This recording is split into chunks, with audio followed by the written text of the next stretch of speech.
Il est 9 heures sur Téléfinance, c'est l'ouverture des marchés européens et on fait un point technique sur le DAX 40 avec Eric Seban, trader formateur et coach. Bonjour Eric. Bonjour. Alors le DAX qui a lui aussi retrouvé ses niveaux de la mi-septembre, est-ce que la baisse de ces dernières semaines est totalement effacée ?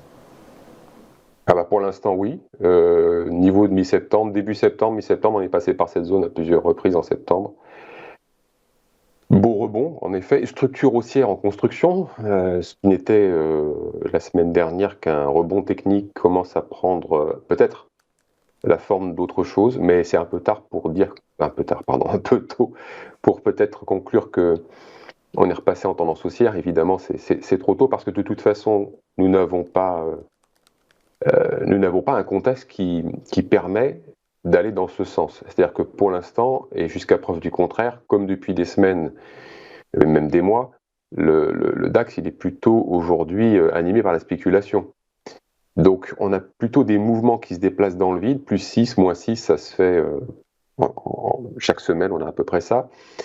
Des excès, un marché qui bouge facilement parce que justement il n'a pas de contrepartie, vu qu'il n'y a pas beaucoup de densité, pas beaucoup d'acteurs. Beaucoup de spéculation. Quand je dis pas beaucoup de densité, pas beaucoup d'acteurs, c'est parce que j'exclus évidemment les gérants qui n'interviennent pas, qui sont toujours sur la touche, qui attendent d'avoir un peu plus de visibilité pour prendre des décisions moyen terme, en tout cas pour commencer à construire des convictions, parce que le problème, il est là, c'est que les mouvements dans l'indice, c'est principalement des gens qui font des paris très court terme. Il n'y a pas d'investisseurs moyen-long terme. Et puis d'ailleurs, il est très compliqué d'investir à moyen long terme aujourd'hui. Si on est contraint d'investir sur cet horizon de temps, c'est compliqué compte tenu en effet du contexte et de l'hésitation qui domine dans les échanges. Hésitation qu'on perçoit à travers les graphiques, évidemment.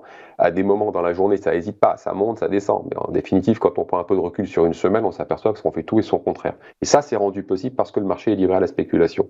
Et quand vous parliez à l'instant des niveaux de septembre, oui, c'est les niveaux de septembre. Là, on remonte au niveau de septembre, on a effacé les résistances de la zone parce qu'évidemment, encore tout le mois de septembre, on avait tenu au-dessus de 12 500.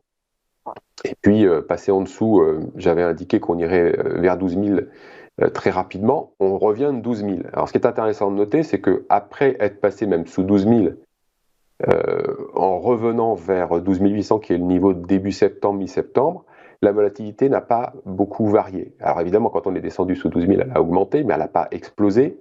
C'est un indicateur important, puisque je vous disais, le marché n'est pas vulnérable. La conviction directionnelle baissière, elle n'existe pas, et le relais baissier, il ne faut pas l'attendre. On a eu le rebond technique. Maintenant, on a un peu plus que ça. Alors la problématique, maintenant, c'est de se poser la question, de comprendre qu'est-ce qui pourrait provoquer un peu plus que ce qui est dans la mise en place actuelle d'une structure haussière, sur le plan purement chartiste, parce que sur le plan contextuel, on n'a rien d'autre. Sur le plan sanitaire, il n'y a rien de nouveau. Sur le plan économique, l'inflation, les grèves, ok. Poutine n'a pas décidé d'arrêter la guerre. Donc, par rapport à mercredi dernier, il n'y a rien de nouveau. Qu'est-ce qui peut expliquer ce mouvement de hausse ? La spéculation. On s'arrête. Alors, je vous avais parlé il y a 15 jours d'une résistance technique qui avait justement arrêté les prix. On était reparti en arrière de 4%. Là, on l'a effacé hier. On l'a cassé et on s'est arrêté sous la résistance suivante, qui est la grosse zone de 12 830, 960.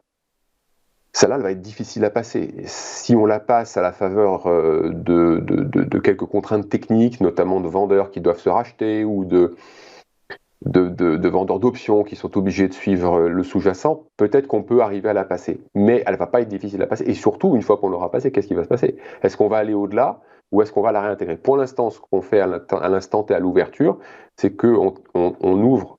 Alors on ouvre. Le marché action ouvre. Le DAX, il a ouvert depuis 2 heures ce matin, mais on revient sous la résistance. Nous sommes au niveau de la clôture d'hier soir. Et donc, pour l'instant, on valide bien cette résistance. Donc, les scénarios pour la suite, ils sont sur le graphique. Les niveaux qui sont sur le graphique sont inchangés. Ça peut servir pour éventuellement déterminer des objectifs pour des positions qui seraient ouvertes à la hausse, à la baisse, parce qu'on peut vraiment jouer les deux sens dans l'état actuel des choses. Tant qu'on n'aura pas les gestions qui reviennent, la spéculation va continuer à faire bouger le marché. Et